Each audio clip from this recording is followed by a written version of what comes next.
बिस्मिल्लाहिर्रहमानिर्रहीम। अस्सलाम वालेकुम वरहमतुल्लाहि वबरकातुहू। मैं हूं आपका मेज़बान नासिर शहजाद और आप देख रहे हैं बोल के लब आज़ाद हैं।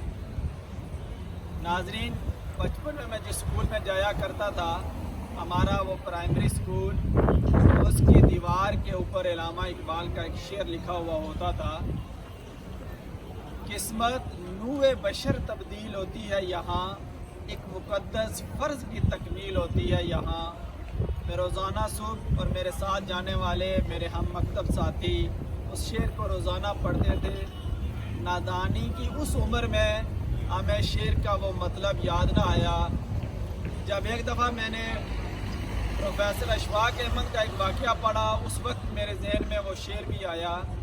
अशफाक अहमद को इटली के अंदर किसी मामले के जुर्म में जुर्माना हुआ और वो जुर्माना ना अदा कर सके।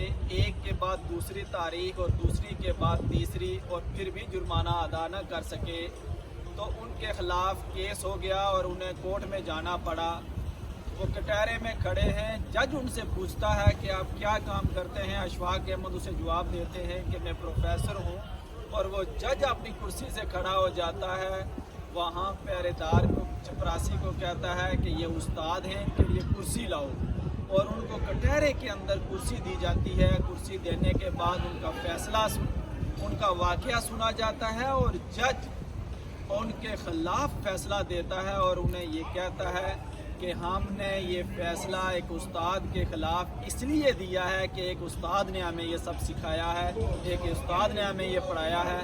सामीन मुकर्रम, ये वाक़या सुनने के बाद मैं और आप इस नतीजे पर पहुँचते हैं कि अगर हमने अपनी माशी हालत ठीक करनी है, अपनी सियासी हालत ठीक करनी है, माशरती बुराइयों का ख़ात्मा करना है, आपस में मोहब्बत बांटनी है, आपस में नफ़रतें ख़त्म करनी हैं, तो हमें अपने इदारों को सही करना होगा।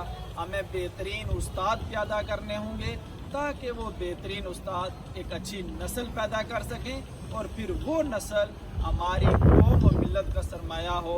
फिर वही नस्ल हमारे इस माशरे के अंदर से और मुल्क के अंदर से बुराइयाँ ख़त्म कर सके। व आखिर दावाना अल्हम्दुलिल्लाहि रब्बिल आलमीन।